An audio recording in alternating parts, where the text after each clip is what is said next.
ఇగో మొన్న పండుగ అయిందబ్బా. పండుగ అయితే చికెన్ తెచ్చుకున్నారట, జిమ్మలు తెచ్చుకున్నారట, మటన్ తెచ్చుకున్నారట, వండుకున్నారట. వండుకుంటే కోళ్ళన్నీ అండిందట, రొట్టెలు చేసినట, కూరలు చేసినట, అన్నీ చేసిందట. చేయగానే ఇక కోళ్ళకి ఎట్లా కొంచెం పందిరలేదట. ఇక దోదమ్మ చేసుకోండికి ఇక బట్టలు వండేసిందట, వేసిందట. ఇక మన అత్తమ్మ మీరు తినుండ్రి, నేను తింటాను తీరమని అన్నట. అనగానే ఆయన ఏ దూరం అనగానే ఆయన కోడలు పోయి వేసిందట. ఎత్తి ఇక దవదవ ఇక పనంతా వేసిందట, తిన్నారట, వాళ్ళు తిన్నారట, చేసిందట. ఇక మళ్ళీ పల్లెలు పడతాయి కదా, పడంగా అన్ని వేసిందట. అన్నీ బోర్లు వేసుకున్నట్ట, శిస్తు వేసుకొని పెట్టుకున్నట్టు తిండంతా.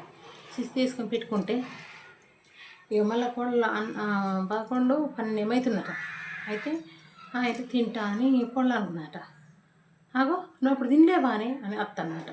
అత్త అంటే అత్తమ్మ నేను ఎప్పుడు తిన్నా, నేను ఇప్పుడు పని తీరకపోయినా కానీ నాకు పని తీరలేదు, ఇది నేను ఎప్పుడు తిన్నా అని కోడలు తిన్నట. అంటే తినకపోతేవి ఏమో ఇప్పుడు 2 అవుతుంది కదా, మళ్ళీ ఇప్పుడు మధ్యాహ్నం 2 గంటలు అయితే అడిట్ అవుతుంది, అవరికి బిడి చేసుకో 2 అవుతుంది, అప్పుడు తిందువా అని అత్త అన్నట. అంటే ఈ కోళ్ళు అన్నట, నేను 2 గంటల దాకా అత్తమ్మ అని అన్నం తినద్దా, ఇయ్యాలనైనా లేకుంటే రోజు తినద్దు ఎట్లని అన్నట. కోడలు తెలివితో అడిగింది కదబ్బా, చెప్పుకుంటారు. అయితే కోళ్ళ అత్త అన్నట, మా అత్త నాకు అన్నం పెట్టలేదు 2 గంటల దాకా, నేను నీకేం పెడతానే అన్నది. అంటే మీ అత్త నీకు అన్నం పెట్టకపోతే నువ్వు నాకు ఎందుకు పెట్టు, మీ అత్తకు నువ్వు బట్టలు పిండలేవో నాకు తెలియదు, నేనైతే చూడలేను, మరి నీకు నేను పిండితో నన్ను చేస్తున్నా కదా, నాకు నువ్వు ఇట్లా అన్నం పెట్టవు అన్నట్టు.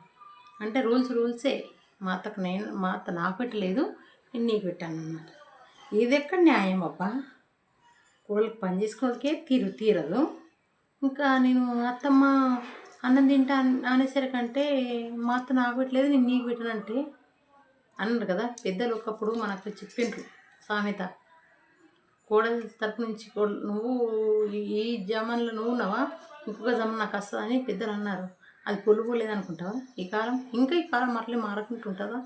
ఆమె కూడా ఆకలి అవుతుంది కదా, పని చేయంగా ఏదనికన్నా కానీ చెప్పుండ్రబ్బా. ఇది ఎట్లా న్యాయం ఇది చెప్పుండ్రు. ఇంకా తేలికి వచ్చి మా కోళ్ళు అన్నం తింటున్నది పోరి అని అంటున్నాను. నేనేమని మాట్లాడలేదు చెప్పు. ఆకలి అయినప్పుడు అన్నం తినద్దా, దానికి కూడా నియమం పెట్టాలి కాబట్టి చెప్పుర్రు మీరే.